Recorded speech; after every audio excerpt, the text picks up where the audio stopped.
and take a look at this. Two light shows at once in Anoka overnight. This picture posted on our That's So Minnesota Facebook page. Lightning and then fireworks at the same time. Crazy stuff there.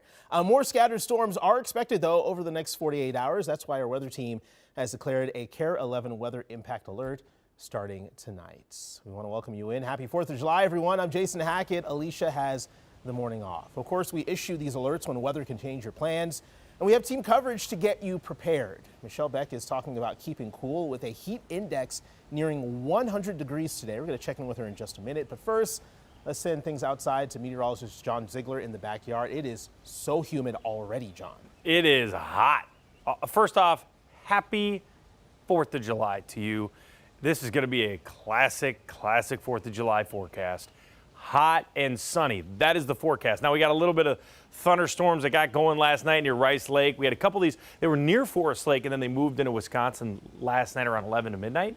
And that's where all these amazing photos were coming in from the metro.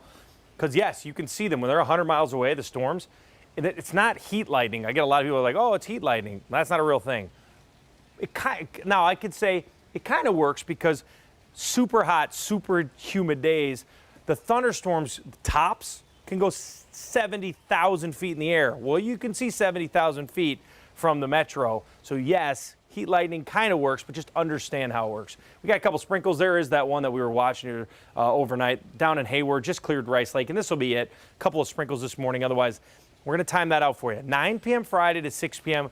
Who's going to get rain during the fireworks? I'll let you know in your forecast. Cece, kind of a busy morning out there, you said. Yeah, actually, a couple of things to point out. I was tracking a crash in Mendota Heights, 35E northbound at Highway 13. This left lane was closed. There was an ambulance there. A pretty big scene for this early in the morning. But things cleared up a few minutes ago. So now your drive, if you're going out toward Lilydale and St. Paul, is just okay in that area. This crash, though, did just pop up. This is in Minneapolis, 394 eastbound. This is the exit ramp here to 94 eastbound. I believe that's exit ramp 8B. You can still take this ramp as you see folks doing that just fine here. But again, watch out for this crash. Otherwise, things pretty quiet around the metro. Shouldn't expect construction today either. Jason.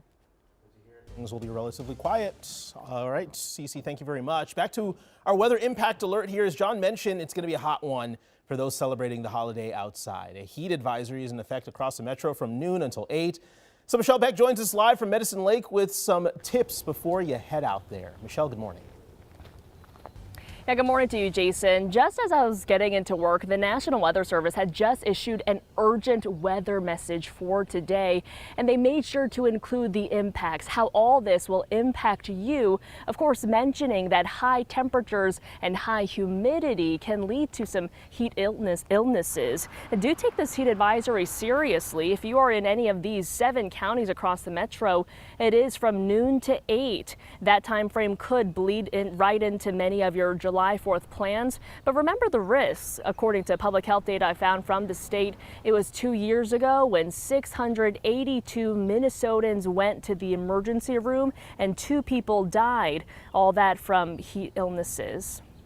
And the NWS ended their message, that urgent weather message, with these key points. Of course, drink lots of water, stay indoors in AC if you can, stay out of the sun, and of course, check on your relatives and your neighbors. And here's an additional piece of advice that we might be able to learn from this very spot right here, off in the distance in one of these pavilions here. I do see a gentleman setting up for his picnic right now. It is 6 a.m. and I think he's setting up for his barbecue. So maybe take his advice or how he's playing all this out, having that picnic end before noon. That would be awesome, Jason. Not bad advice there. Maybe you can go over there and get a breakfast hot dog, Michelle. Thank you very much. We'll check in with you in our next half hour. You also want to make sure you spray some mosquito repellent today. Minnesota's Metro Mosquito Control District expecting a boom this weekend, and in just the last 24 hours, they confirmed they found West Nile virus in Anoka and Carver counties this week. Officials say detections are common this time of year, and they aren't anticipating this year to be any worse than in years past. They do recommend avoiding the outdoors at dawn and dusk, wear repellent, and also eliminate standing water. As you get ready for a busy 4th of July weekend, don't forget you can get your forecast anytime on KARE 11 Plus. That's our app for your TV. All you have to do is scroll over to the KARE 11 Weather Impact 24/7 tab to track live radar. We are following breaking news in northwest Minneapolis this morning. A large police investigation in the Hawthorne neighborhood. This is near North 22nd Avenue and DuPont Avenue North. Now, this was the scene about 3 hours ago. Our photographer saw several evidence markers on the ground and police searching the area with flashlights. We have reached out to Minneapolis police to learn more. We'll update you when we hear back.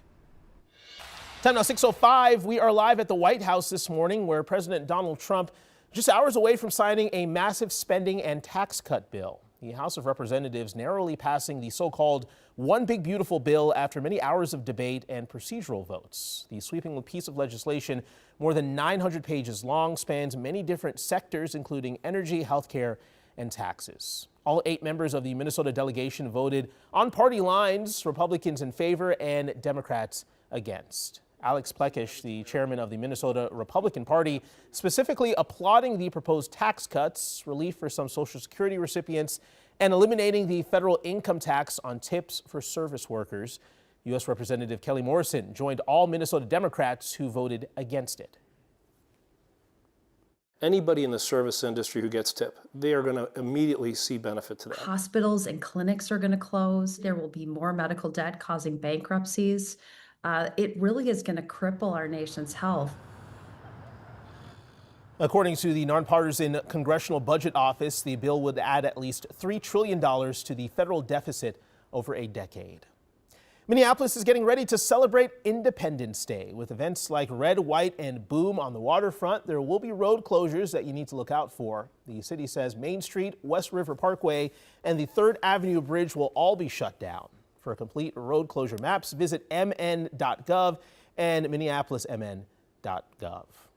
Roads are closed this morning in Delano for the oldest and largest 4th of July parade in Minnesota. Audrey Russo is out there right now, hours before it all kicks off. I see people in their chairs all ready to go, and it doesn't kick off for another few hours, Audrey. Yeah, well, Jason, I got to correct you. I see person in their chair, and I see a whole lot of empty chairs, and I got a theory as to what's going on here. People came out here, found their spot along the parade route, staked their claim, and then ran back to their cars to hide from the mosquitoes. I swallowed a mosquito not 5 minutes ago, so that's something that happened to me. Despite that, a lot of people seem to be in a good mood when I see them out here starting to set up their things, and I think that's because there's been a lot of rain these past couple of years in Delano. There have been some rain delays of the parade, so this year, clear skies, little mosquitoes, but the clear skies are really hyping people up for what's going to be a great parade. 24 hours before the big event, I think anywhere on the east side of the street is the perfect time to scope out a spot along Delano's 4th of July parade route. It's the first year since we lived here that it's not raining. Parade organizer Matt Kirschman Play ball. says waterworks have forced delays on the crown jewel of the 4-day extravaganza for the past few years. One year we had to delay it. I think it was about almost 40 minutes. But the crowds are unbelievable. They stick around. Clearer skies this year. It's not going to rain on our parade. Means only one thing will stand in your way of seeing the festivities. It's literally walls of people. All right, so I did talk to the one person who I see sitting out here who's just an absolute legend. Bruce, what's your secret to not getting swarmed by mosquitoes? Citrus.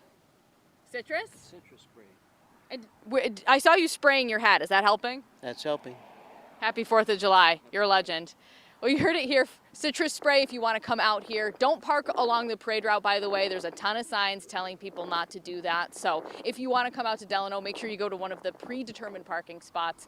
But again, a lot of excitement out here. The parade starts at 10:30, and this is really just the kickoff to a big 4-day extravaganza. And there's actually some new attractions coming to this historic event. I got more on that coming up in about 30 minutes. Jason? Shout out to him for braving those mosquitoes this morning. Citrus, I'm going to remember that throughout the day. Citrus is the key to keeping them away. All right, Audrey, thank you.